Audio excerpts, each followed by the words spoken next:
शुभ संध्या सभी को।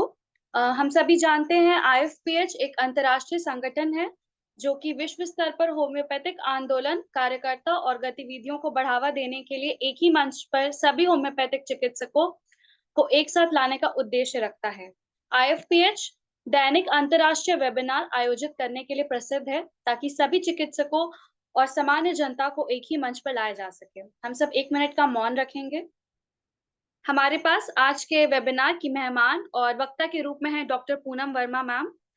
डॉक्टर पूनम वर्मा एक प्रतिष्ठित होम्योपैथिक चिकित्सक हैं जिन्होंने national homeopathic medical college Lucknow से अपना बीएचएमएस किया है। वह वर्तमान में बैक्सन होम्योपैथिक मेडिकल कॉलेज और अस्पताल में एमडी स्कॉलर मटीरिया मेडिका विभाग में हैं। उन्होंने सीसीपीएच प्रेडिक्टिव होम्योपैथी मुंबई से प्रशिक्षण प्राप्त किया है। डॉक्टर वर्मा के पास 5 वर्षों का क्लिनिकल अनुभव है और उन्होंने डॉक्टर प्रफुल्ल विजयकर सर के मार्गदर्शन में प्रेडिक्टिव होम्योपैथी में विभिन्न स्वास्थ्य शिविरों में भाग लिया है। उन्होंने होम्योपैथी के विभिन्न राज्य और राष्ट्रीय सेमिनारों में भी भाग लिया है। वर्तमान में उनका एमडी शोध विषय प्राइमरी हेडेक के मामलों में आइरिस वर्सिकुलर का क्लिनिकल सत्यापन है। हम आपका स्वागत करते हैं ma'am, over to you. Thank you doctor Vaishnavi for introducing me. आपने मेरा इंट्रोडक्शन दिया, थैंक यू इसके लिए। Thank you doctor Saani sir, मुझे ये अपॉर्चुनिटी देने के लिए कि मैं इस प्लेटफॉर्म पे आज एक छोटा सा सेशन अपना दे सकूं। और मैं डॉक्टर अंकिता को भी थैंक यू देना चाहूंगी क्योंकि उनकी वजह से ही मुझे इस प्लेटफॉर्म के बारे में पता चला था। मैं अपनी स्क्रीन शेयर कर रही हूँ जिससे आज का सेशन स्टार्ट करें।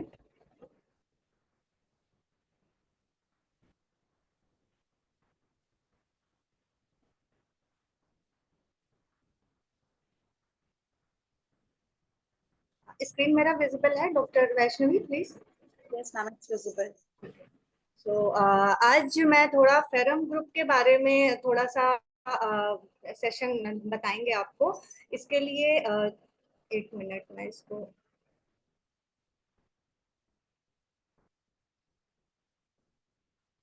पहले ये आयरन का थोड़ा सा हमें इंट्रोडक्शन, इसके लिए हमें जानना बहुत जरूरी है। जैसे कि आयरन का जो केमिकल एलिमेंट होता है ये, तो इसका सिंबल कैपिटल एफ स्मॉल ई होता है। ये सब बेसिक सभी को पता है।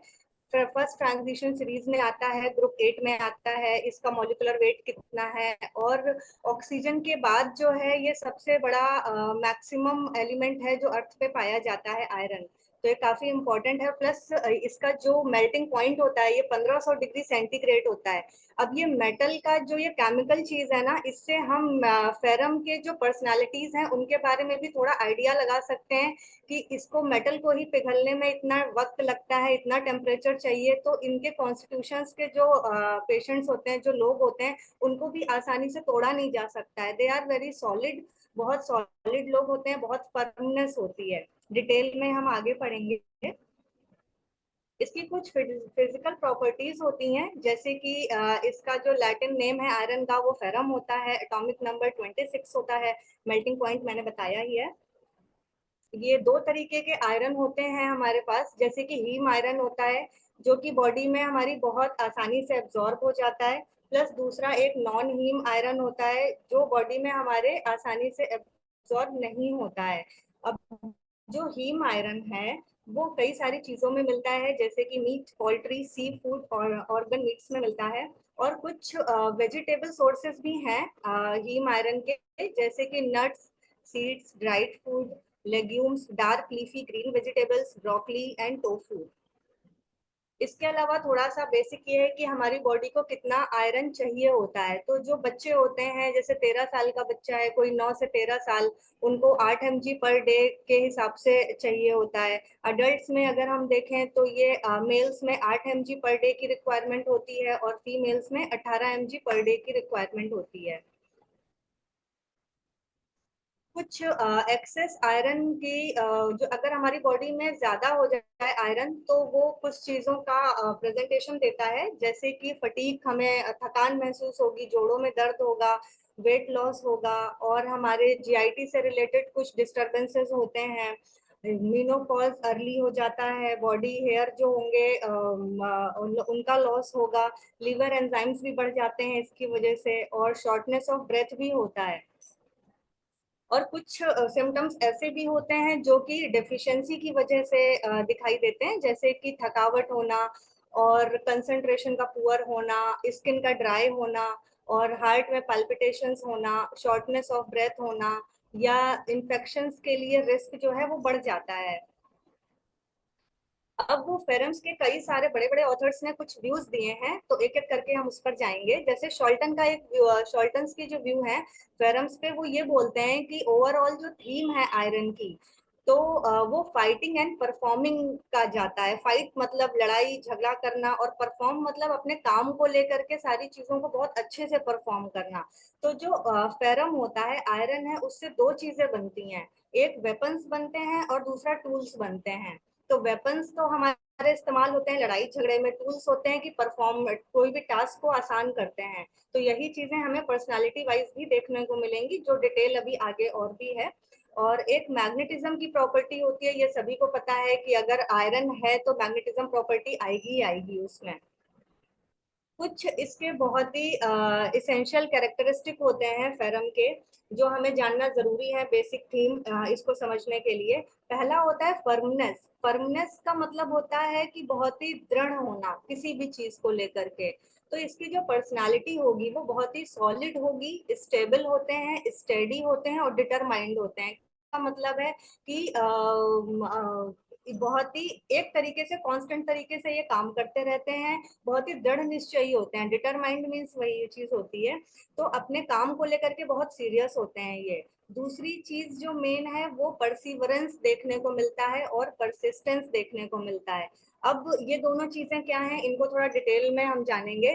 परसिवरेंस का मतलब ये होता है कि कोई भी टास्क अगर उन्होंने डिसाइड कर लिया है, तो अगर उसमें कितनी भी कठिनाइयां आ जाएं, कितनी भी मुश्किलें आ जाएं, बट वो अपने एम से कभी भी भटकते नहीं है, लगातार उस चीज पे कॉन्स्टेंटली काम करते हैं और मेहनत करते रहते हैं।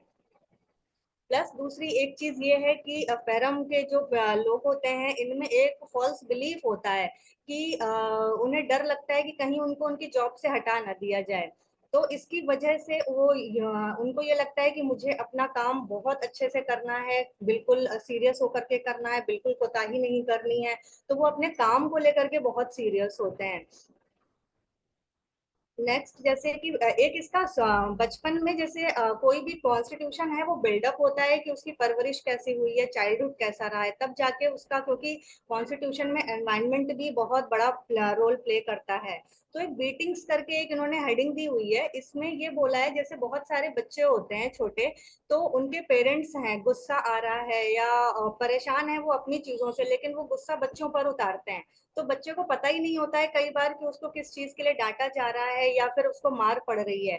तो जब ये रिकरेंट होता है, बार बार होता है, तो बच्चा क्या करेगा कि वो हमेशा एकदम गार्ड की तरह रेडी रहेगा। क्यों? क्योंकि उसको पता नहीं है कि कब कहाँ से कौन मुझे डांट दे या मारने लग जाए। तो ये चीज उनके कॉन्स्टिट्यूशन को बिल्डअप करती है एक तरीके से कि फाइटर्स फाइटर्स वाली प्रॉपर्टी आ जाती है इनके अंदर। और इसके बाद में जैसे कि, और ये सेंसिटिव भी होते हैं कि लोगों का ओपिनियन क्या है इनके बारे में, लोग क्या सोचते हैं। और इन्हें इस चीज का भी डर रहता है कि कोई नेगेटिव मार्क ना दे दे। नेगेटिव मार्क मीन्स कोई भी क्रिटिसाइज ना कर दे, कोई कमी ना निकाल दे मेरी, इसलिए वो परफेक्शन की तरफ ज्यादा जाते हैं। इसमें इरिटेबिलिटी भी देखने को मिलती है। और इरिटेबल ये सिर्फ एक चीज से होते हैं कि अगर इनका कोई काम कर रहे हैं किसी भी चीज में, तो उसमें डिस्टरबेंस नहीं होना चाहिए। और वो डिस्टरबेंस किसी भी तरीके का हो सकता है। म्यूजिक से, अगर कोई म्यूजिक बजा दे रहा है तो इरिटेट होंगे, या फिर इनको कोई डोमिनेट करने की कोशिश कर रहा है तो भी इनको इरिटेबिलिटी होती है। मेनली यही है कि काम में डिस्टरबेंस नहीं होना चाहिए। और डॉक्टर राजन शंकरन सर कहते हैं फेरम्स के बारे में कि इनकी तीन मेन कैरेक्टरिस्टिक्स हैं जो कि थीम बनाती हैं फेरम का। Being compelled to do things against his wishes. तो क्या रहते हैं, बचपन में ना इनको पुश किया जाता है कि जो हम कह रहे हैं, पेरेंट्स कहते हैं कि जो हम कह रहे हैं वही करना है। तो कई बार ये अपने मन के अपोजिट भी काम करते हैं। अपोजिट भी क्या, हमेशा ही करना पड़ता है इनको। और फाइटिंग अब क्या है कि वो करना तो चाहते नहीं है, क्योंकि कॉन्स्टिट्यूशन नहीं है उनका फॉलो करने वाला, क्योंकि उन्हें पता होता है क्या सही है क्या गलत है, वो अपने हिसाब से काम करना चाहते हैं। तो ये फाइटिंग की भी उनके अंदर ये चीज आ जाती है इससे। और प्लस एक चीज और रहता है कि इनके अंदर गिल्ट भी आता है कि अपने पेरेंट्स का ये ओबे नहीं कर रहे हैं। प्लस ड्रीम्स इनके कई तरीके के होते हैं, जैसे कि बैटल्स, लड़ाई झगड़े, इन सब के ड्रीम्स आते हैं इनको। और अपना पुराना स्कूल वापस देखेंगे, या फिर पानी के सपने हैं, या डेड रिलेटिव्स, डेड फ्रेंड्स, इन सब के सपने आते हैं इनको। मेन थीम जो होती है ये बैटल और फाइट होता है, लड़ाई झगड़ा। और बेसिक आइडिया अगर हम फेरम का लगा सकें तो इनमें जैसे पेरेंट्स कहते हैं कि हमें पता है तुम्हारे लिए सही क्या है, बट बच्चा क्या बोलेगा कि मुझे पता है कि मेरे लिए सही क्या है, आप कौन होते हैं मुझे बताने वाले। तो यहाँ से फाइट चालू होता है बच्चे का और पेरेंट्स का। यहाँ से ये बिल्डअप करेंगे, बहुत ही स्ट्रॉन्ग विल्ड बनना चालू होते हैं। उसके बाद में ये आते फेरम की सिचुएशन अब ऐसी हो जाती है कि अब इसको परफॉर्मेंस भी देनी है, क्योंकि परफॉर्मर्स तो ये है ही हैं। प्लस दूसरा बहुत ही स्ट्रॉन्ग विल्ड होते हैं, स्ट्रॉन्ग विल्ड दृढ़ निश्चयी होते हैं, बहुत ही रिजिड होते हैं और स्टिफ होते हैं अपने काम में लेकर के।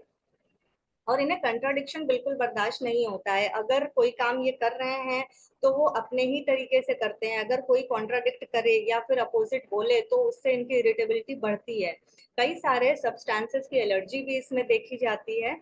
और फेरम्स जो हैं ये सेंसिटिव भी होते हैं और एक्साइटेबल भी होते हैं। डॉक्टर प्रफुल्ल सर के भी कुछ व्यूज हैं, जैसे कि ट्रायड एक बताया है इन्होंने कि कंट्राडिक्शन इनटॉलरेंस ऑफ होता है, क्योंकि इन्हें हमेशा लगता है कि मैं सही हूँ, और बेसिकली सही होते भी हैं, क्योंकि इनके बेसिक इंफ्रास्ट्रक्चर बहुत क्लियर होता है, क्लैरिटी ऑफ माइंड बहुत होता है, थॉट्स की क्लियरनेस बहुत होती है, इन्हें पता है क्या सही है क्या गलत है। प्लस लेफ्ट साइडेड होते हैं और सेंसिटिव टू नॉइस होते हैं। और जैसे कि स्क्रैचिंग हो गया, स्क्रैचिंग से पेपर की भी इनको आवाज है तो उससे भी प्रॉब्लम होती है। सेंसिटिव टू ओडर्स होंगे, कॉजिंग वॉमिटिंग, जो अगर अजीब सी थोड़ी स्मेल है तो वो इनको वॉमिटिंग भी हो जाती है उसकी वजह से। अच्छा, एक चीज और है यहाँ पर कि ये लेफ्ट साइडेड होते हैं। तो हम कई सारी मेडिसिन में पढ़ते हैं कि राइट साइडेड रेमेडीज भी होती हैं, लेफ्ट साइडेड रेमेडीज भी होती हैं। तो लेफ्ट साइडेड रेमेडीज जो हैं वो मोर ऑफ थोड़ा इमोशनल होती हैं, सॉफ्ट होती हैं। तो वही चीज फेरम्स में देखने को मिलती है। कुछ पॉइंटर्स दिए गए हैं, जैसे कि रेडिश डिस्कलरेशन होता है इनके चेहरे पे, हल्का सा प्लिथोरा देखने को मिलता है, ये सारी बुक्स में लिखा भी है ये चीज। और इनको गुस्सा तो नहीं आता है और ना ही ये लड़ाई झगड़ा करते हैं, लेकिन हाँ इन्होंने अगर कोई चीज बोल दिया है तो उसी पे स्टिक होकर के रहते हैं हमेशा। बहुत ही सोबर पर्सनालिटी होते हैं, जैसे कि बहुत सादगी वाले लोग होते हैं। अभी कुछ एग्जाम्पल्स भी हैं कुछ लोगों के, तो वो आगे मैं शेयर करूंगी, उससे और क्लैरिटी मिल जाएगी। अब इसमें एक चीज और है कि डिस्प्यूटेशियस भी होते हैं, डॉगमेटिक होते हैं, लेकिन डिक्टेटोरियल नहीं होते हैं। अब इन तीनों में अंतर क्या है? डिस्प्यूटेशियस का मतलब होता है कि लड़ाई झगड़ा करने वाले, लड़ाई झगड़ा पॉजिटिव वे में, कि कोई चीज उनको नहीं सही लग रही है तो वो उस चीज के लिए स्टैंड लेंगे, वहां पर बोलेंगे वो। डॉगमेटिक होता है कट्टर होना, कि लाइक वो एक तो डिसिप्लिन्ड पर्सनालिटी है, तो उन्हें पता है इस काम को ऐसे ही करना है, तो वो उसके लिए एकदम ठोस रहते हैं कि नहीं चेंज नहीं करना है। अब डिक्टेटोरियल इसलिए नहीं है क्योंकि डिक्टेटोरियल का मतलब होता है तानाशाही, तो वो चीज फेरम्स में कभी नहीं मिलती है। ये चीज जैसे लाइकोपोडियम और बाकी रेमेडीज में मिलता है बट इसमें नहीं है। पर्टिनेसिटी का मतलब पहले मैंने बताया ही है कि कितनी भी प्रॉब्लम्स आ जाए वो कंटिन्यूअस अपने एम की तरफ, अपने गोल की तरफ काम करते ही रहते हैं, वो चीज है। और स्ट्रक्चर का मतलब यहाँ पे ये है कि कोई भी आयरन की बनी हुई चीज अगर आप देखेंगे तो उसका उसका एक प्रॉपर तरीके से शेप होता है, मिसमैच्ड कभी नहीं होती हैं चीजें, मिक्सड अप नहीं होंगी, तो वो चीज इनकी पर्सनालिटी में भी देखने को मिलती है। डिसिप्लिन्ड बहुत ज्यादा होते हैं। प्लस ये ससेप्टेबल होते हैं कि इनको गैस्ट्रिक कंप्लेंट्स बहुत होती हैं, ब्लीडिंग प्रॉब्लम्स काफी होती हैं, चिली होते हैं थर्मली, ये चिली होते हैं, और सोबरनेस होती है। फर्म तो ये है कि अपने आप को, अपनी बात को कहने वाले, उसी तरीके से सारी चीजों को करने वाले, लेकिन वो सादगी के साथ होती हैं, बहुत ही पोलाइट और अच्छे तरीके से उस चीज को, अपनी बात को रखते हैं। जैसे कि एक छोटा सा एग्जाम्पल है, ये वीडियो मैं प्ले करूंगी, आप प्लीज परंपरा देखिएगा। प्रतिष्ठा अनुशासन, ये इस गुरुकुल के 3 स्तंभ हैं। ये वो आदर्श है जिससे हम आपका आने वाला कल बनाते हैं। परम तो ये एक छोटा सा वीडियो था, मीन्स जैसे जैसे ये बोल रहे हैं, एक मूवी का क्लिप है ये, तो यही चीज इनकी पर्सनालिटी में ओवरऑल रहती है। इनके लिए ये सारी चीजें बहुत मायने रखती हैं। डिसिप्लिन हो गया, प्रतिष्ठा हो गया, अनुशासन हो गई, ये चीजें बहुत ज्यादा मायने रखती हैं। अब बहुत सारी इंपॉर्टेंट रेमेडीज भी हैं फेरम की। हम लोग मेनली जैसे फेरम मेटालिकम या फेरम फॉस के बारे में जानते हैं, बट बहुत सारी फेरम की रेमेडीज हैं। फेरम एसिटेटम है, फेरम आर्सेनिकम है, ferrum bromatum, ferrum citricum, ferrum cyanatum, ferrum iodatum, ferrum iodide, ferrum metallicum, ferrum muriaticum, ferrum phos, ferrum sulph, इतनी सारी फेरम की मेडिसिन होती हैं।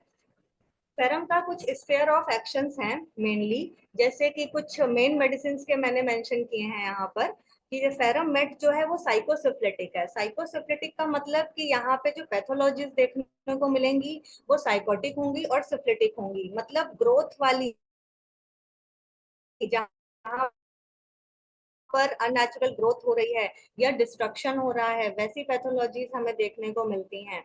और इसका मेन स्फीयर ऑफ एक्शन होता है मसल्स पर, बोन्स, जीआईटी और ब्लड पर होता है। ऐसे ही फेरम म्यूर साइकोसिफ्लिटिक ये भी रेमेडी है। इसका जो स्फीयर ऑफ एक्शन है मसल्स पे होता है, मिजोडर्मल ऑर्गन्स पे होता है, जैसे कि किडनी, हार्ट, लंग्स, लीवर और यूट्रस।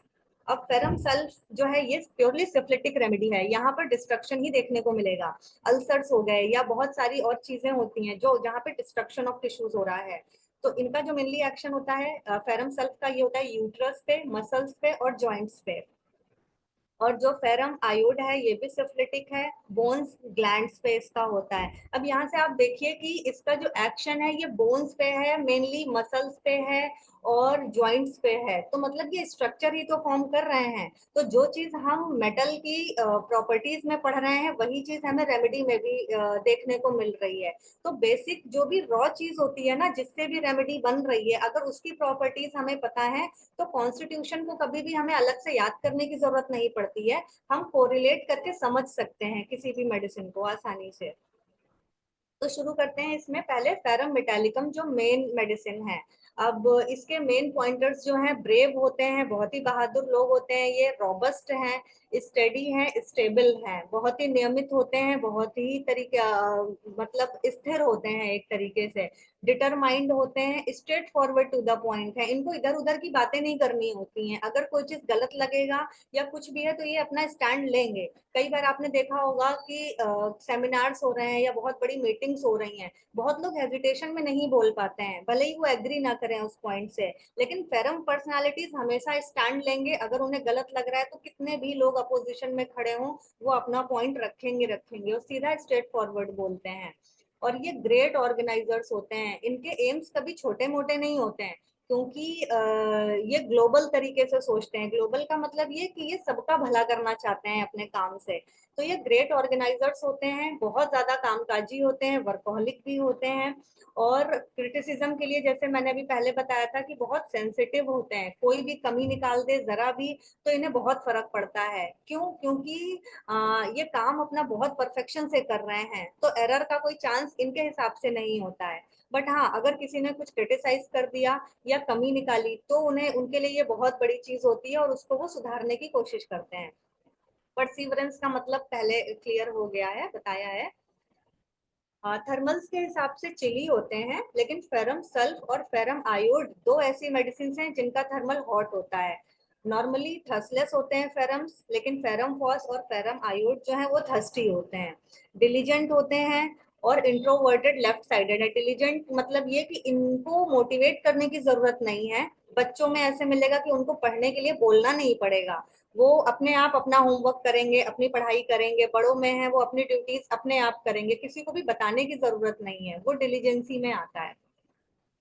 प्लस कुछ एंट्री पॉइंट्स होते हैं इसके, जैसे कि ये सेंसिटिव मेटल है, तो इसी वजह से ये लेफ्ट साइडेड है, जैसा कि अभी पहले बताया था। और दो मेडिसिन और होती हैं इसमें, जैसे कि ऑरम और प्लेटिना, दो मेटल्स ऐसे हैं जो कि सेंसिटिव मेटल में आते हैं। बाकी ये मेंटली बहुत स्ट्रॉन्ग कॉन्स्टिट्यूशन होते हैं, जो कि बहुत कुछ झेल सकते हैं। इसका एग्जाम्पल सर ने एक चीज ये बताई थी, जैसे लोहा होता है, आयरन है, तो उसको वो जंग लग जाएगा, साइड से थोड़ा सा कभी भी डिस्ट्रक्शन हो जाएगा, लेकिन कभी भी वो पूरी तरीके से टूटता नहीं है क्योंकि वो बहुत मजबूत होता है। सबसे मजबूत मेटल में लोहा माना जाता है एक तरीके से। तो वो कितने भी मेंटल प्रॉब्लम आ जाए, फिजिकल प्रॉब्लम आ जाए, लेकिन कभी भी वो टूटते नहीं है, उस चीज से ब्रेक डाउन नहीं होते हैं और वो बहुत झेल सकते हैं। टिपिकल फाइटर्स होते हैं, लेकिन यहाँ पे डिफेंसिव मोड में होते हैं, हमेशा दूसरे को कभी भी हानि नहीं पहुंचाएंगे, ये हमेशा अच्छे के लिए काम करते हैं। स्यूडो प्लेथोरा मिलता है इनके शरीर में। नॉइस जो है अनबेयरेबल होती है। इवन कहा इसमें लिखा हुआ है क्रैकलिंग ऑफ पेपर, कि पेपर की भी अगर कोई बुक पलट रहा है या कुछ कर रहा है, उससे भी उनको इरिटेशन हो रहा है। ये इरिटेशन क्यों है? क्योंकि उनके काम में डिस्टरबेंस हो रहा है और वो काम को लेकर के बहुत सीरियस होते हैं अपने। प्लस दूसरा ये कि बहुत ही स्ट्रिक्ट होते हैं, हार्ड होते हैं, काम डिस्पोजिशंस होते हैं इनके, और with powerful and stable mind. इनका दिमाग बहुत स्थिर होता है और पावरफुल होता है और बहुत ही शांत स्वभाव के होते हैं। जैसे कालीकार्ब हो गए, लाइकोपोडियम हो गए, सल्फर हो गए, वो बहुत एंग्री होंगे, बहुत इरिटेट होंगे और तुरंत का तुरंत इरिटेबिलिटी दिख जाती है उनकी। इनके अंदर नहीं होता है क्योंकि फेरम्स जो होते हैं बहुत ही सोबर पर्सनालिटीज हैं। और इसमें जो एफिनिटी है ब्लड की, तो वो अनीमिया प्रोड्यूस करेगा और स्यूडोप्लेथोरा भी प्रोड्यूस करेगा। इनका जो चेहरा होगा वो रेड होगा और थोड़ा सा कंजेस्टेड होगा। जब गुस्सा आएगा तो हमेशा कंजेस्टेड दिखाई देगा वो। रिलैक्स्ड ब्लड वेसल्स होती हैं, जिसकी वजह से हेमरेज होने के भी चांस होते हैं, और इनका ब्लड जो है वो ब्राइट रेड कलर का होगा। रैपिड इमेशिएशन होता है, बहुत जल्दी दुबले पतले हो जाते हैं, वेट लॉस होता है। गिल्ट में भी चलते हैं कि इन्हें लगता है मैंने अपनी ड्यूटीज परफॉर्म नहीं की सही से, अपने पेरेंट्स का कहना नहीं माना, वो उस चीज का गिल्ट रहता है। अपना काम नहीं परफॉर्म कर पाया मैं सही से, उस चीज का गिल्ट रहता है। और ये सेंसिटिव होते हैं लीस्ट कंट्राडिक्शन के, ये पहले अभी क्लियर किया है। फाइटिंग इनके अंदर है ही, क्योंकि हमेशा से इनको बचपन में पेरेंट्स अपने तरीके से चलाने की कोशिश करते हैं, अपनी विशेष को डालते हैं, लेकिन क्या है कि ये उसके अगेंस्ट भी बच्चे जो हैं वो फाइट करते हैं। स्ट्रॉन्ग विल्ड होते हैं, बहुत दृढ़ निश्चय होता है, बहुत ही सकारात्मक होते हैं, और वॉरियर्स होते हैं। वॉरियर का मतलब ये है कि वो योद्धा बोला जाता है, एक प्रॉपर हिंदी का टर्म है। कहने का मतलब ये है कि कितनी भी मुश्किलें आ जाए, कुछ भी आ जाए, वो अपने आप को बचा के रखेगा और अपने गोल को पूरा ही करेगा। डिक्टेटोरियल एंड हॉटी, तो डिक्टेटोरियल सिर्फ एक है फेरम जो कि डिक्टेटोरियल होता है, बाकी फेरम डिक्टेटोरियल नहीं होते हैं। फेरम मैग्नेटिकम इसमें डिक्टेटोरियल चीज दिखाई देती है। और जब भी फेरम मैग्नेटिकम का पेशेंट आपके क्लिनिक पर आएगा तो वो ऐसे बैठेगा जैसे एकदम किंग बैठा हो। मोर ऑफ जैसे सल्फर के बारे में हम जानते हैं। और इसके ड्रीम्स जो होते हैं वो बैटल्स के, फाइट्स के और वॉर के होते हैं ड्रीम्स। अब दूसरी चीज है परसिवरिंग इन योर जॉब और फर्म। परसिवरिंग का मतलब बताया ही था कि कंटिन्यूअस अपने काम में लगे रहना, कितनी भी मुश्किलें आए, कितनी भी परेशानियां आए, वो कंटिन्यूअस अपनी जॉब को करते रहते हैं। कितना भी डिफिकल्ट टास्क हो, फर्म पर्सनालिटीज हमेशा उस चीज को लेते हैं, आगे से बढ़ कर लेते हैं। जैसे कंपनीज में कई बार आप कॉर्पोरेट में देखिए या किसी भी चीज में कि वहां पर कोई मुश्किल टास्क है तो बहुत लोग मना कर देंगे कि हम नहीं कर पाएंगे, बट फर्म पर्सनालिटीज को अच्छा लगता है डिफिकल्ट टास्क लेना। क्यों? क्योंकि उनके अंदर ये प्रॉपर्टी है, ये खासियत है कि वो बहुत ही मुश्किल चीजों को आसानी से कर लेते हैं। प्लस दूसरी एक चीज और है कि डिटर्मिनेशन बहुत ज्यादा देखने को मिलता है, बहुत पावरफुल होते हैं, और ये बहुत ही डिसिप्लिन्ड होते हैं, हर चीज में डिसिप्लिन दिखाई देता है। ड्यूरेबिलिटी ऑफ द वर्क, अब ये कोई भी काम करते हैं तो मैंने बोला आपको कि ये ग्लोबली सोचते हैं। तो अगर ये एंटरप्रेन्योर है या कोई बिजनेसमैन है तो वो हमेशा ये सोच के चलेंगे कि मैं अगर कोई प्रोडक्ट बनाऊं या कुछ करूं तो वो हमेशा लॉन्ग लास्टिंग हो, ड्यूरेबल हो और यूजफुल भी हो। उसके साथ साथ मीन्स वो वेस्ट नहीं जाना चाहिए, क्योंकि वो बहुत मेहनत कर रहे हैं इसके लिए। और जो इनका काम होता है ये हमेशा ऐसे प्रोफेशंस में आपको ज्यादा देखने को मिलेंगे जहाँ पे बहुत ज्यादा हैवी लोड वर्क होता है। तो जैसे प्रोफेशनल सोल्जर्स होते हैं, उसमें कई सारे पर्सनालिटीज फेरम्स की मिलेंगी आपको। एक आयरन लेडी हमारी, पता ही है सबको, इंदिरा गांधी थी, उनको आयरन लेडी कहा जाता था। क्यों कहा जाता था? क्योंकि वो अपना जो बोलती थी वो करके दिखाती थी, बहुत ही ज्यादा डिटरमाइंड थी और बहुत ही स्ट्रांग लेडी थी, इसलिए उन्हें आयरन लेडी बोला जाता है। अब डिसिप्लिन है तो ये अपने सारे ही टास्क को बहुत ही ऑर्डरली मैनर में परफॉर्म करते हैं।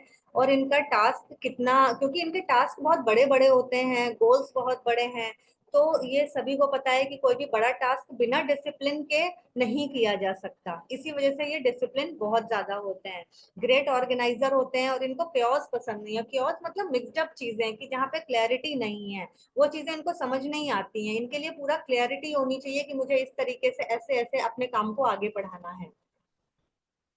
जैसे रतन टाटा है, वीडियो प्ले नहीं करूंगी मैं क्योंकि थोड़ा सा बड़ा वीडियो है।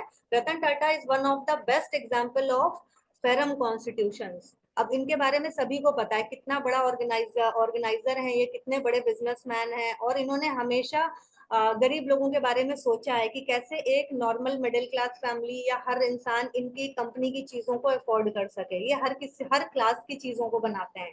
तो यहाँ से हम एक अंदाजा लगा सकते हैं कि फेरम्स कैसे होंगे।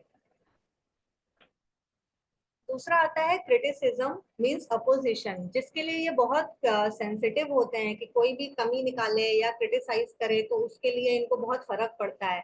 और ये इसको डायरेक्ट फॉर्म ऑफ जो अपोजिशन जो होगा, तो वो उनको कभी कभी गुस्सा भी दिलाता है, लेकिन इनका गुस्सा पॉजिटिव वे में होता है। इनको अपने अंदर वो कमी देखते हैं कि हाँ, मेरी कमी कहाँ रह गई, मैं कौन सा काम अच्छे से नहीं कर पाया जिसकी वजह से मुझे क्रिटिसाइज किया जा रहा है। ठीक है।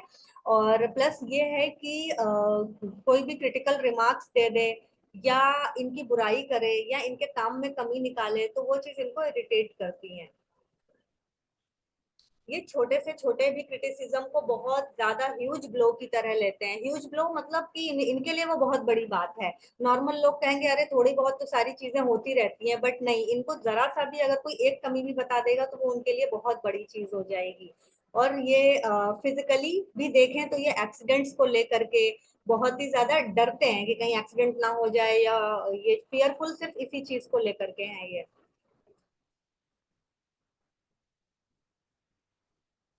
स्ट्रेट फॉरवर्ड होते हैं, जो कि पहले आपको बताया ही है कि कोई भी चीज हो तो स्टैंड लेंगे उसके लिए, और सामने से बोलना ज्यादा सही रहता है इनके लिए, बोलते भी हैं। अब एग्जाम है तो अगर स्टूडेंट लाइफ में हम देखें तो ये अपने एग्जाम्स को लेकर के बहुत हार्ड वर्क है। वो बहुत हार्ड वर्क करते हैं और कॉन्स्टेंटली इनके अंदर ये फीलिंग होती है कि मेरा एग्जाम है, मुझे बहुत पढ़ना है, मुझे बहुत मेहनत करनी है। और ये इनको लगता है बहुत आसान नहीं है, हर एक चीज मुझे आनी चाहिए एग्जाम से पहले। इसलिए ये बच्चे, कई सारे लोगों को पेरेंट्स हैं कंप्लेन करेंगे, या कंप्लेन क्या बताते ही हैं कि इसका एग्जाम होता है तो ये एकदम अजीब सा हो जाता है कि भाई बहुत मेहनत, दिन रात किताबें नहीं छोड़ रहा है, बहुत पढ़ाई कर रहा है। तो वो एक वर्क वर्क हार्ड वाली एक सिचुएशन होती है कि ये हर चीज को बहुत अच्छे से करना चाहते हैं। प्लस फेल्योर है तो फेल होने से तो डर लगता है इनको, इसीलिए ये हमेशा अपने आप को पुश करते रहते हैं कि हाँ, हम अपना काम बहुत अच्छे से करें, कहीं से कहीं तक कोई भी गलती ना हो हमसे। ओवरलोडिंग, अब ये अपने आप को इतना थका लेते हैं इस चीज से, इतना ज्यादा वर्क हार्ड करते हैं कि कई बार इनका नर्वस ब्रेकडाउन भी होता है और फिजिकली भी ये वीक होते हैं। हमने स्टार्टिंग में पढ़ा था कि इमेजिएशन बहुत जल्दी देखने को मिलता है अगर आयरन की कमी है तो मेंटली अगर हम उस चीज को समझें तो ये वर्क हार्ड इतना ज्यादा कर रहे हैं कि अपने शरीर पे भी ध्यान नहीं देते हैं ये, क्योंकि काम ज्यादा इंपॉर्टेंट है। अब इनकी इस क्वालिटी की वजह से क्या होता है, अगर इनके जो कलीग्स हैं ऑफिस में हैं या कहीं भी काम कर रहे हैं तो उन लोगों को बहुत दिक्कत हो जाती है। उनका ये रहता है कि भाई ये तो इतना काम कर रहा है तो इसकी वजह से हमें डांट पड़ रही है, इस तरीके की सिचुएशन रहती है। तो ये बहुत वर्कोहलिक लोग हैं। एक ये छोटा सा वीडियो है, इसमें एक आईएएस ऑफिसर हैं तो उन्होंने किस तरह से मेहनत की है और किस तरीके से चीजों को मैनेज किया है, ये थोड़ा सा आप देखिएगा तो ये समझने में आसानी होगी फेरम पर्सनालिटीज को। आप छोटे थे और आपको गली के दूसरे बच्चों के साथ खेलने से मना कर दिया गया था, आज भी याद है आपको दिन? शायद वो मेरी जिंदगी का सबसे टर्निंग पॉइंट साबित हुआ था। मेरे ये इंडस्ट्रियल एरिया तो काफी अमीर अमीर लोग वहाँ घर है, तो मेरा फ्रेंड था, उसके खेलते खेलते उसके घर में चला गया था।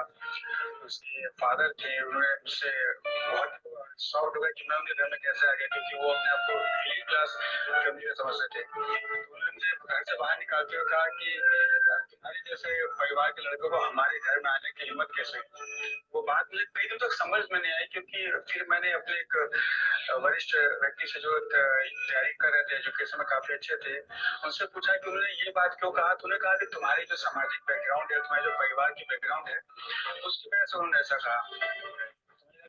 मैंने पूछा बैकग्राउंड कैसे बदलते हैं, कि बैकग्राउंड या तो तुम्हारे पिता के वक्त से बदल सकता है, या तुम अपने आप को समाज में इतना स्टेब्लिश कर लो उससे ऊपर जाने का कोई ना सोचे। मैंने उससे पूछा कि इस देश में ऐसी क्या चीज है जो मैं कर लूं तो शायद मुझसे ऊपर सर्विस में आने में कोई नहीं बता सकता।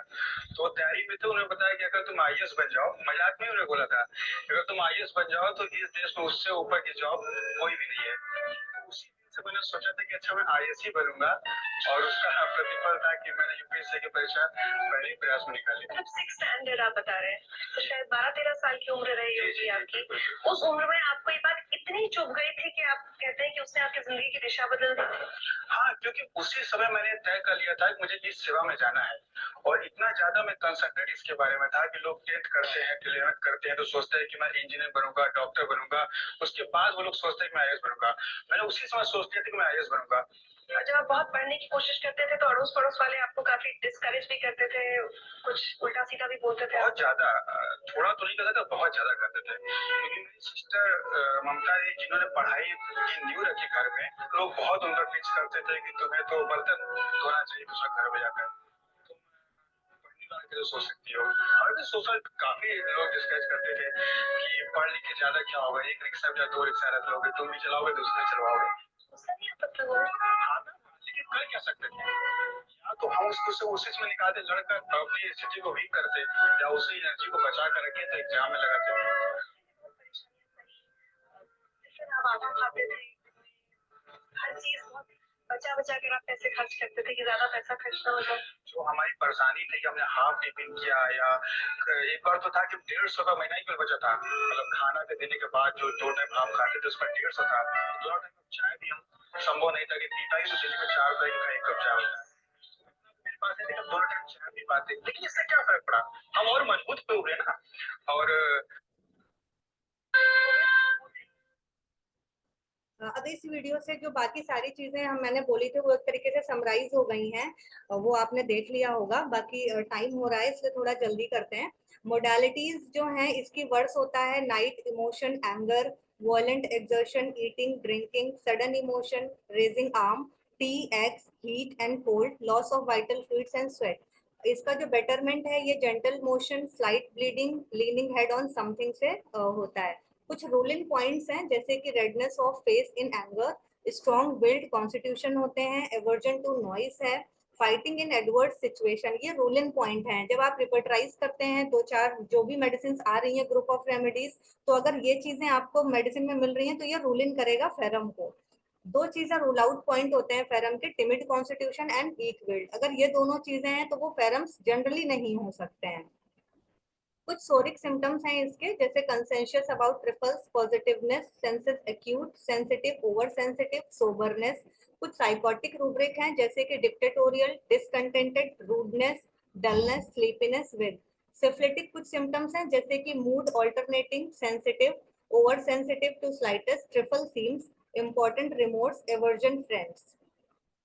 बाकी ये आगे थेरापेटिक्स, कई सारी मेडिसिन जो मैंने बताई थी फेरम की, तो वो सारा थेरापेटिक्स यूज है, इसलिए मैं उस पर नहीं जाऊंगी। आई थिंक फेरम का पूरा एक तरीके से थोड़ा सा मैंने जो भी दिया है उससे थोड़ा आप समझ जाओगे कि किस तरीके से फेरम पर्सनालिटीज को हम समझ सकते हैं, जान सकते हैं। Thank you.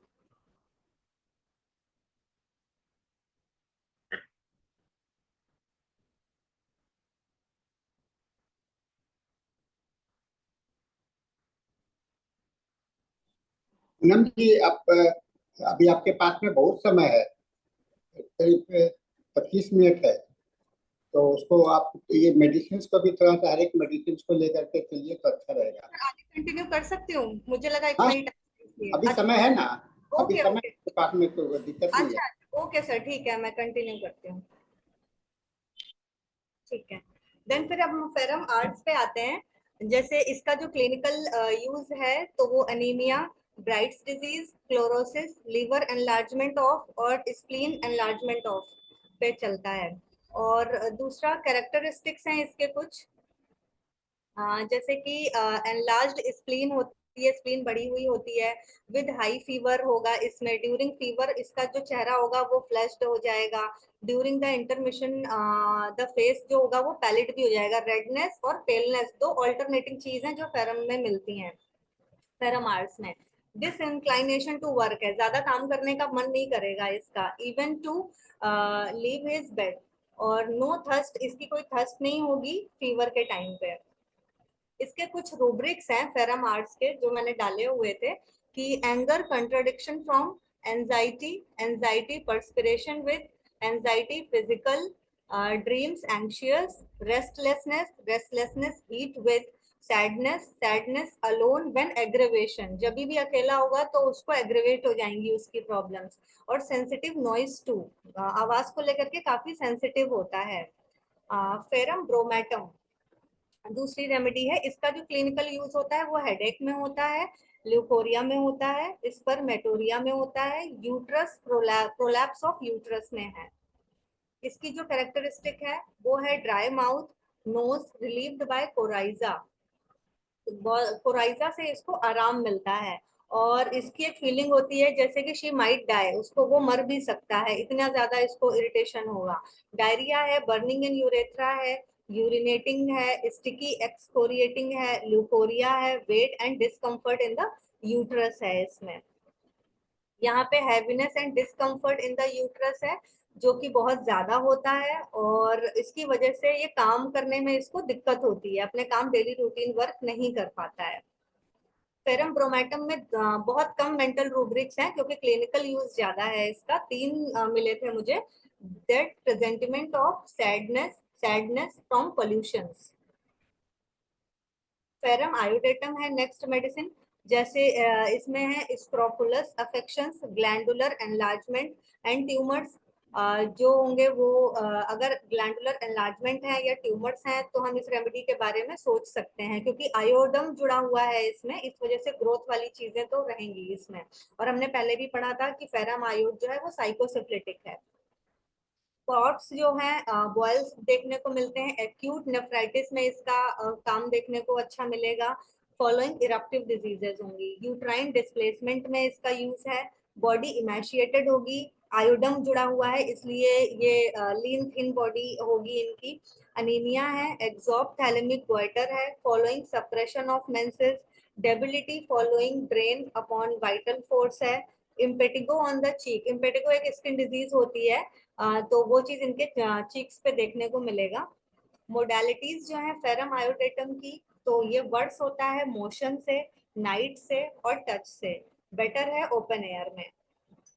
इसके जो रूब्रिक्स हैं तो ये एंजाइटी है, anxiety in chest heart region of, heart वाली जगह पर इसको एंजाइटी महसूस होगी। फिजिकल एंजाइटी भी होती है।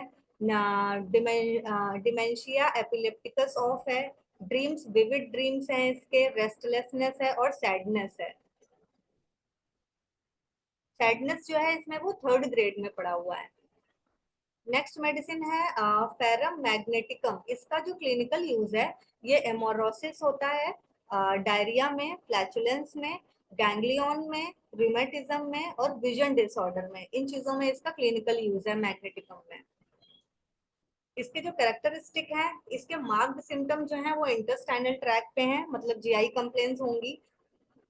पेन होगा, नेप ऑफ नेक पे पेन होगा। पैरालिटिक वीकनेस होती है, और इसमें स्मूथ वॉर्ड्स होते हैं हैंड में, हाथों में इसके।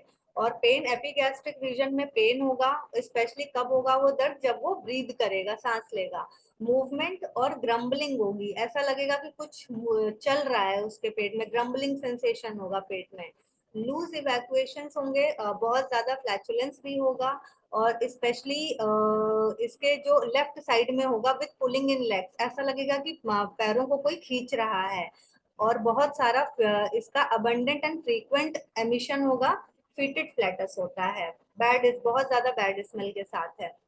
इसमें रूब्रिक्स थोड़े ज्यादा मिलते हैं हमें, जैसे कि एंगर है, चीयरफुलनेस है, कॉन्फिडेंस इन फ्यूचर है, ड्रीम एब्सर्ड है, dreams confused, dreams rousing the patient, dullness, haughty, haughty look, self controlled, क्योंकि मैंने पहले बताया था आपको फेरम मैग्नेटिकम इज ओनली एक ऐसा फेरम है जो कि डिक्टेटोरियल है, इस वजह से यहाँ पे ये हॉटी वाले रूब्रिक मिलेंगे हमें इस मेडिसिन में।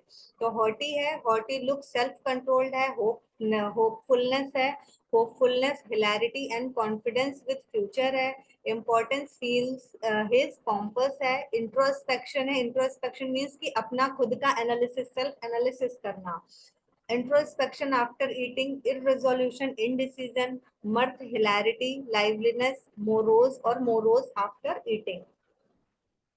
नेक्स्ट जो है फेरम म्यूरियाटिकम है, तो क्लिनिकल यूज जो है इसका वो अनीमिया में जाएगा, एंजाइना टॉन्सिलरिस में जाएगा, हेमरेजेस में जाता है, स्प्लीन एनलार्जमेंट ऑफ में जाता है, टाइफॉइड फीवर, प्लूरेसी और रिकेट्स, इसमें यूज है फेरम म्यूरियाटिकम का। इसके जो कैरेक्टरिस्टिक हैं, फेरम म्यूर जो है वो मेनली राइट साइडेड मेडिसिन है, कॉजिंग न्यूरैल्जिया एंड हेडेक, जो फेस पे रहेगा और हेड पे रहेगा, पेन होगा न्यूरैल्जिया वाला वो देखने को मिलेगा, और राइट शोल्डर का रिमेटिज्म देखने को मिलता है। और फेरम म्यूरियाटिकम जो है ये स्प्लीन पे भी इफेक्ट डालता है, राइट हाइपोकॉन्ड्रियम में पेन होगा इसमें। लाइक अदर प्रिपरेशन जैसे कि बाकी और मेडिसिन हैं, इसमें हेमरेजेस, हर तरीके का हेमरेज देखने को मिलता है। जब इसका वेनिसेक्शन किया जाता है तो इसका ब्लड जो है वो ब्लैक होगा और थिक होगा, इसकी वजह से क्या होगा, जब हम ब्लड उसका निकाला जाएगा तो बहुत आसानी से नहीं आएगा, थिकनेस की वजह से, ब्लड टेस्ट वगैरह के लिए जब भी वेनिसेक्शन होगा तो वीकनेस बहुत ज्यादा देखने को मिलती है, रेस्टलेसनेस देखने को मिलती है एंड नर्वसनेस देखने को मिलती है। इसके कुछ रूब्रिक्स हैं, जैसे कि anger, anxiety, anxiety in chest, anxiety in chest heart region of, anxiety in chest heart region of, insupportable almost in heart diseases, तो यहाँ पे हार्ट वाली कंप्लेंट्स थोड़ी ज्यादा देखने को मिल रही हैं हमें। Anxiety, aggravation after eating, anxiety with perspiration, anxiety with cold perspiration, bed desire to remain in, bed desire to remain in morning, irresolution, indecision, थोड़ा कंफ्यूजन भी देखने को मिलता है, लोकेसिटी होती है, बहुत ज्यादा लोकेशियस होंगे ये, रेस्टलेसनेस है, restlessness, bed tossing about in general होगा, सैडनेस है, शाइंग है, शाइंग इनवॉलेंट्री है, टॉक इनडिस्पोज टू, ज्यादा बात करना पसंद नहीं होगा। नेक्स्ट आएगा ferrum pernitricum, pernitricum है, इसके जो क्लिनिकल यूज हैं वो डायरिया में होंगे, आई अफेक्शंस ऑफ आईज में होंगे, अफेक्शंस ऑफ ग्लैंड्स में होंगे और लेंटेरिया में होगा। इसके जो कैरेक्टरिस्टिक्स हैं वो हैं फेरम पर नाइट्रिकम जो यूज होगा, और जो एलोपैथी प्रैक्टिशनर्स हैं वो इनको पहले यूज किया करते थे डायरिया के लिए। तो लिंटेरिया, द डायरिया ऑफ थ्रिसिस में इसका यूज होता है। चिल्ड्रन जो बच्चे हैं उनमें एनलार्ज्ड ग्लैंड देखने को मिलेंगी और ऑब्स्टिनेट ऑप्थैल्मिया भी देखने को मिलेगा। देयर आर, कोई प्रूविंग नहीं है इस रेमेडी की, इसलिए हम बहुत फ्रीक्वेंटली इसको नहीं यूज कर पा रहे हैं, क्योंकि प्रूविंग होता है तो हम अश्योर हो जाते हैं कि ये मेडिसिन काम करेगी। नेक्स्ट है फेरम फॉस्फोरिकम, इसका जो क्लिनिकल यूज है ये है एनस प्रोलैप्स ऑफ और ब्लैडर पैरालिसिस का, ब्लैडर की पैरालिसिस देखने को मिलती है।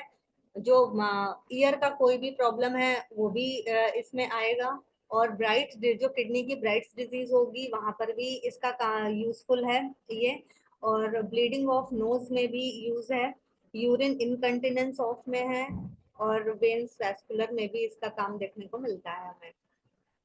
इसके जो कैरेक्टरिस्टिक हैं, तो इसके कैरेक्टरिस्टिक हैं कि लाइक फेरम, फेरम फॉल्स जो है ये अफेक्ट करेगा वेनस सर्कुलेशन को, जिसकी वजह से फॉल्स प्लेथोरा होगा, इसमें पैसिव कंजेशंस होंगे, हेमरेजेस होंगे ड्यू टू हाइपरीमिया, और इसके जो डिस्चार्जेस होंगे ये स्ट्रीक्ड ब्लड होगा, क्योंकि थिकनेस ब्लड है इसमें, और मीट वाटर लाइक ब्लड होगा इसका ये सूटेबल होता है नर्वस सेंसिटिव और अनीमिक पर्सन्स में। और ये रेमेडी बहुत ज्यादा यूजफुल है किसमें एक्यूट एक्सर्बेशन ट्यूबरकुलोसिस का हो रहा है या रूमेटिज्म का एक्यूट एक्सर्बेशन हो रहा है, तो ये मेडिसिन फेरम फॉल्स जो है ये काफी ज्यादा यूजफुल रेमेडी है। इमेसिएशन देखने को मिलेगा क्योंकि फॉस्फोरस एलिमेंट जुड़ा हुआ है इसमें, तो इमेसिएशन फॉस्फोरस हमने पढ़ी रखा है कि लीन थिन लॉन्ग बॉडी होती है इन लोगों की, तो ये इमेसिएशन वेल मार्क्ड है। और इनको कोल्ड इजली बहुत जल्दी हो जाता है, ब्रूज्ड सोरनेस होती है चेस्ट पे, शोल्डर्स पर और मसल्स में। इन्फ्लेमेशन सॉफ्ट, जो जितने भी सॉफ्ट पार्ट है उसका इन्फ्लेमेशन हो जाता है, और बर्निंग रॉनेस देखने को मिलती है इसमें। दूसरा नेक्स्ट इसका जो फेरम फॉस का यूज है, ill effects of checked sweat है। अगर स्वेट जो है वो चेक हो गया है, कहीं रुक गया है, तो फिर उसकी इल इफेक्ट्स देखने को मिलते हैं, और मैकेनिकल इंजरीज में ये काम आता है। इनिशियल स्टेज फीवर की हो या इन्फ्लेमेशन की हो तो वहां पर फेरम फॉस का बहुत अच्छा यूज है। ग्रेट प्रोस्ट्रेशन है, कुड हार्डली मूव अबाउट, बहुत ज्यादा सैडनेस वाले रूब्रिक्स भी आएंगे इसमें, तो इसमें होता क्या है कि ये बहुत आसानी से मूव ऑन नहीं कर पाते हैं फेरम फॉस। अब इसकी मोडालिटीज जो हैं वो है नाइट में 4 बजे से 6, नाइट में भी है, मॉर्निंग में 4 बजे से 6 बजे तक है। मोशन से वर्ड्स हैं noise, jar, cold air, touch, checked sweat, cold drinks and sour food, meat, herring और कॉफी और केक, ये सारी चीजें वर्ड्स मोडालिटीज में आती हैं। बेटरमेंट होता है कोल्ड एप्लीकेशन से, ब्लीडिंग से और लाइन डाउन से। इसके कुछ रूब्रिक्स हैं जैसे कि anxiety about future, anxiety physical, dreams anxious, excitement, fear of death, forgetfulness, mood alternating, sadness, sadness morning aggravation with dyspepsia, sensitive to noise, started sleep during, अचानक से चौक जाते हैं। और ये चीज रूब्रिक क्यों आएगा इसमें, क्योंकि यहाँ पे फॉस जुड़ा हुआ है, तो फॉस्फोरस थोड़े से स्टार्टर्ड होते ही हैं, जरा सा कुछ आवाज हुई या कुछ हुआ तो अचानक से उठ के बैठ जाते हैं। फेरम नेक्स्ट रेमेडी है फेरम फॉस्फोरिकम हाइड्राइकम। इसका जो क्लिनिकल यूज है ये 2 ही चीजों में देखने को मिलता है, एक कंजक्टिवाइटिस में है, दूसरा है हमारा राइटर्स क्रैम्प में है। इसके कैरेक्टरिस्टिक्स जो हैं, इनटॉलरेंस है, एनॉयड बाय ऑब्स्टिकल, कुछ भी रुकावट आए या कोई डिस्टरबेंस करे तो वो बिल्कुल इनटॉलरेंस है इनके लिए। डल होते हैं, डल होता है, और राइट साइडेड हेडेक होता है इनको। एवरी कंकशन एज कफिंग और hard smacking of the lips, तो ये यहाँ इनको डलनेस फील होती है, पेनफुल सेंसेशन होता है बेस ऑफ स्कल पर, और जो राइट आईलिड्स हैं उनकी जो एजेस होते हैं वहां पर पेन, इनको स्मार्टिंग पेन होता है, बहुत ज्यादा पेन होता है। स्टिकिंग हो गई, स्टिकिंग पेन होता है कहाँ पर, इनको राइट ईयर में from large pointed stick on going to bed. और एक्टिंग इन सैक्रोइलियाक सिम्फाइसिस, जो सैक्रोइलियाक सिम्फाइसिस जॉइंट है हमारा, वहां पर इनको पेन होता है जब भी ये वॉक करते हैं। और लेकिन वो आराम उसमें कैसे मिलता है, प्रेशर देने से आराम मिलेगा।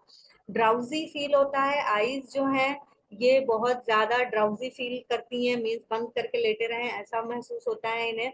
और फीलिंग ऐसी आती है कि इनका जो हेड है वो ऊपर की तरफ एक्सटेंड कर गया है।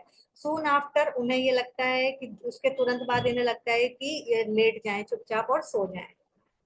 इसके 3 रूब्रिक हैं।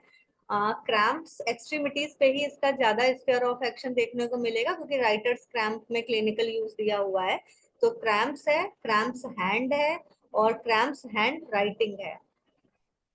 Characteristic intolerance annoyed by obstacle, dull right sided headache है इसमें, रिपीट हो रहा है सॉरी। नेक्स्ट है फेरम पिक्रिकम। क्लिनिकल यूज इसका हमें कई सारी चीजों में देखने को मिलता है, albuminuria, disease of ear, disorder of liver, leucoid warts, disease of prostate, rheumatic arthritis, rodent ulcer, loss of voice. इसके कैरेक्टरिस्टिक्स क्या हैं? The symptom that specially calls for it is failure of the function of an organ. अब यहाँ पे क्या है कि किसी भी ऑर्गन का फंक्शन जो है वो फेल हो गया है, ठीक है. और इसमें जो एग्जाम्पल्स होते हैं जैसे कि पब्लिक स्पीकिंग है, स्टेज पे बोलना है या कोई भी चीज चल रही है तो उनकी आवाज में खराश हो जाना या दिक्कत होने लग जाना, तो वो चीज देखने को मिलेगा हमें. और ये डार्क हेयर्ड जो पेशेंट हैं उनमें बहुत अच्छा काम देखने को इसका मिलता है. प्लिथोरिक पेशेंट्स में और सेंसिटिव लीवर्स मतलब जरा सा कुछ फैटी फूड खाया तो तुरंत उनको दिक्कत, गैस्ट्रिक कंप्लेंट्स होने लग गई. वॉट्स और epithelial growth, corns with yellowish discolouration, yellow discolouration होगा, वॉल्ट में इसका काम देखने को मिलेगा और एपिथेलियल ग्रोथ में. ऐसे ही अगर सेनाइल हाइपरट्रॉफी है प्रोस्टेट की तो उसमें भी इसका बहुत अच्छा यूज है. एपिस्टैक्सिस में भी काम है इसका. क्रॉनिक डेफनेस है, टिनिटस ड्यू टू गाउट, अगर गाउट की वजह से इसको डेफनेस हो रही है या टिनिटस हो रहा है तो उसमें फेरम पिक्रिकम का बहुत अच्छा यूज है. मिएटस ड्राई रहता है, इसमें स्यूडो ल्यूकीमिया देखने को मिलती है. स्यूडो ल्यूकीमिया का मतलब ये देखने में पेशेंट को लगेगा कि ल्यूकीमिक है, वीक है, बहुत ज्यादा एग्जॉस्टेड है, लेकिन उसका जब ब्लड टेस्ट हम कराएंगे तो उसमें नहीं ऐसा कुछ आएगा. इसके 3 रूब्रिक मेनली हैं, जैसे कि डलनेस है और मेंटल एक्सर्शन एग्रेवेशन है और प्रोस्ट्रेशन ऑफ माइंड है. तो प्रोस्ट्रेशन ऑफ माइंड जो है ये 3rd ग्रेड में बना पड़ा हुआ है इसमें, मतलब बहुत ही ज्यादा वेल मार्क्ड है. फिर नेक्स्ट मेडिसिन है फेरम पायरोफॉस्फोरिकम. क्लिनिकल यूज जो है इसका कंजेशन ऑफ ब्रेन, हेडेक और टार्सल सिस्ट में है. 3 चीजों में देखने को मिलता है. इसके कुछ कैरेक्टरिस्टिक्स हैं, जैसे कि पहली बात तो ये कि ये अभी प्रूव नहीं हुई है रेमेडी फेरम पायरोफॉस्फोरिकम, तो इसके बहुत ज्यादा क्लिनिकल यूज नहीं देखने को मिलेगा. बट जो भी अभी तक की स्टडीज के हिसाब से है उसके हिसाब से ब्रेन कंजेशन और कंजेस्टिव हेडेक में इसका यूज देखने को मिलता है. और इसके बाद ये ब्लड का भी लॉस इसमें देखा जाता है. अगर फेरम फॉस फेल हो जाता है तो कूपर जो है वो ये कहते हैं अगर टार्सल सिस्ट है किसी पेशेंट को और हमने फेरम फॉस दिया लेकिन फेरम फॉस ने काम नहीं किया तो हम वहां पे फेरम पायरोफॉस्फोरिकम दे करके ट्राई कर सकते हैं. इसके रूब्रिक्स हैं काफी सारे, जैसे कि cerebral haemorrhage, congestion hyperaemia, general blood after great loss of, congestion hyperaemia general passive, congestion hyperaemia general brain, general head pain जो है, जनरल हेड पेन में भी इसका रूब्रिक एक पड़ा हुआ है. जनरल कंजेस्टिव हेड पेन में है general congestive passive head pain और जनरल हैमरेज एक्सेसिव और vital loss from tumours. Lids पे जो ट्यूमर होते हैं वहां पर भी इसका स्फीयर ऑफ एक्शन है. ट्यूमर्स टार्सल ट्यूमर सिस्ट जो है उस पे ये भी रूब्रिक पड़ा हुआ है हमारे पास. हैमरेज टेंडेंसी और एक्चुअल, या तो टेंडेंसी हो हैमरेज की या तो एक्चुअल हैमरेज हो रहा हो, वहां पर भी रूब्रिक है इसका एक. नेक्स्ट मेडिसिन है फेरम सल्फ्यूरिकम. तो इसका क्लिनिकल यूज जो है हमारा कार्डियल्जिया में है, गॉल ब्लैडर में अगर पेन हो रहा है तो, गोनोरिया में है, हेमरेजेस में है और हेलमेंथियासिस में है, मेनोरेजिया में है, नेटल रैश और बम्स, इनमें इसका क्लिनिकल यूज देखने को मिलता है. इसके जो कैरेक्टरिस्टिक फीचर्स हैं, फेरम सल्फ्यूरिकम जो है ये एक लीडिंग फीचर मिलते हैं. फेरम के जो लीडिंग फीचर हैं वो फेरम सल्फ्यूरिकम में भी मिलते हैं, लेकिन सल्फर एलिमेंट जुड़े होने की वजह से सल्फर की कई सारी प्रॉपर्टीज हमें इस मेडिसिन में देखने को मिलेंगी. कौन सी वो है, वो मोडालिटीज, स्पेशली जो मोडालिटीज हैं वो देखने को मिलेंगी, वो सल्फर जैसी होंगी. देयर इज अब क्या है, एग्रेवेशन है वार्म रूम से, वार्म से, या टूथ जैसे हो रहा है तो वो वार्म से एग्रेवेट होगा. एम्यूलरेशन है कोल्ड एयर से या आइस से और फ्रेश एयर से. ये सल्फर की तरह एसिडिटी एंड इरेक्टेशंस होंगे इसमें. अदर नोट वर्दी सिम्टम्स जो हैं इसमें जिनको हम थोड़ा ध्यान देके हमें पढ़ना चाहिए कि पैसिव हेमरेजेस देखने को मिलेगा, गॉल ब्लैडर में पेन अगर हो रहा है तो, पैलर और फ्लैशिंग है तो, और sensation as if blood were rushing into the head and face, इनको सेंसेशन ऐसा होता है कि हमारा जो ब्लड है ये रश कर रहा है हेड और फेस में। सेंसेशन इनको होता है कि अब इनके स्टमक में फर्मेंटेशन हो रहा है, मतलब गैस बनना और ये सारी चीजें इनको सेंसेशन फील होता है। फीलिंग होगी इनको कि general heat and disposition to sweat, बहुत ज्यादा स्वेटिंग होती है, जनरली हॉट कॉन्स्टिट्यूशन है ये सल्फर होने की वजह से, कंटेंट की वजह से, इस वजह से ये इनको हीट ज्यादा फील होती है। और बैक जो सेंसेशन होगा इनका बैक ऑफ स्किन में, जैसे कि इन्होंने कोई वूलन शर्ट पहन रखी हो उस तरीके का सेंसेशन लगेगा। मस्कुलर पेन होंगे, इसमें कॉन्ट्रैक्शंस होंगे, लोकल एटोनी देखने को मिलती है, डिस्पोजिशंस टू कंजेशंस होंगे, nettle rash, aphthae, eczema with sluggish liver, इनका लीवर बहुत अच्छा काम नहीं करेगा, गैस्ट्रिक कंप्लेन होंगी, फैटी फूड वगैरह डाइजेस्ट नहीं होता है इनको। इसके कुछ रूब्रिक्स हैं।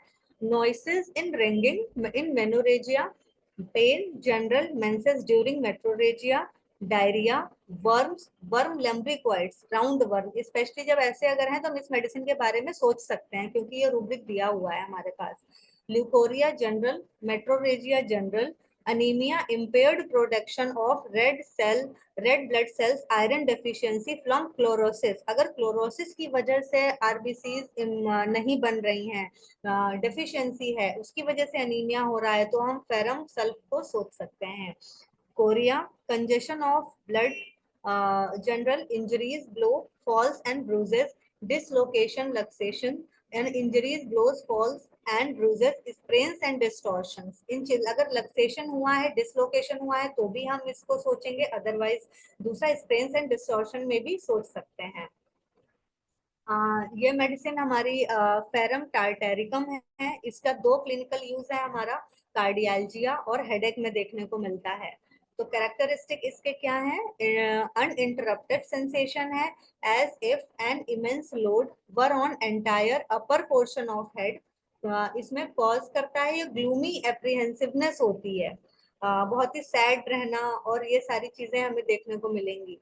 इसमें जो हीट होगी वो कार्डियक ऑरिफिस, जो पोजीशन होती है हमारी स्टमक के जस्ट ऊपर, तो वहां पे इनको एसिडिटी तरीके का फील होगा जो कि लगभग 12 घंटे तक रहता है। और लेकिन उसका कभी भी आप पेशेंट से ये पूछेंगे कि क्या खाना खाने के बाद या पानी पीने से कुछ फर्क पड़ेगा, तो नहीं, वो कंटिन्यूअस बना ही रहता है। इसके कुछ रूब्रिक्स हैं फेरम टार्टेरिकम के, जैसे कि मेंटल्स में हमें मिलता है फियर ऑफ एपोप्लेक्सी, और स्टमक में है कि heat cardiac orifice, pain general in stomach, pain general cardiac orifice in stomach. Chest के 2 रूब्रिक हैं, pain general in chest and pain general heart in chest. इसके साथ ही मेरा सेशन ये कंप्लीट होता है, फेरम के सारे ही मेडिसिन हमने पढ़ लिए हैं।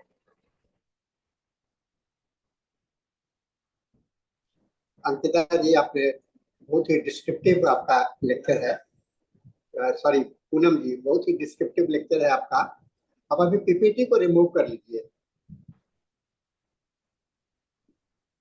सर आपकी वॉइस मुझे नहीं मिल रही है, सॉरी हम सुन नहीं पाए आप क्या बोल रहे हैं। आप पीपीटी को रिमूव कर लीजिए। अच्छा जी, ओके ओके, शेयरिंग बंद कर दीजिए। ओके ओके जी।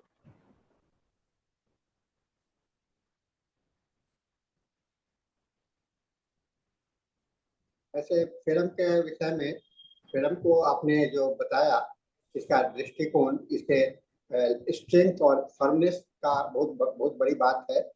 दूसरा चीज आप देखेंगे कि ये जो फेरम ग्रुप के मेडिसिन होते हैं, अगर इसको मेटल ग्रुप के साथ में अगर आप चलेंगे तो मेटल में हम लोग के जो आयरन है, तो आयरन सबसे लोएस्ट ग्रेड में आता है।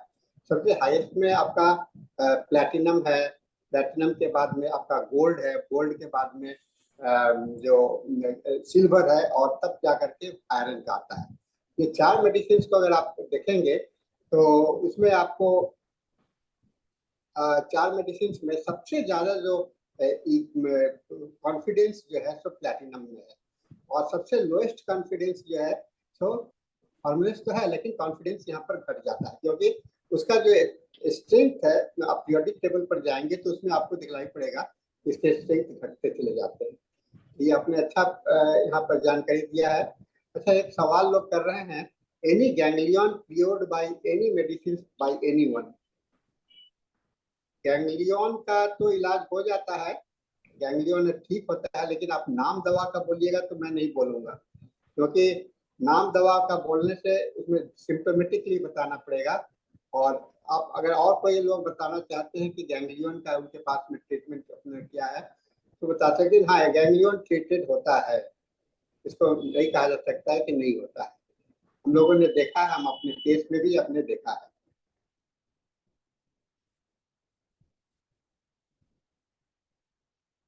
I think time is over. तो वैष्णवी जी, आपको बहुत बहुत धन्यवाद। पूनम जी, आप आए और फिर आइए दूसरा लेक्चर लेकर के, और हम लोग इसको, हाँ, दूसरा लेक्चर को लेकर के हम लोग फिर इसमें चलेंगे, है ना।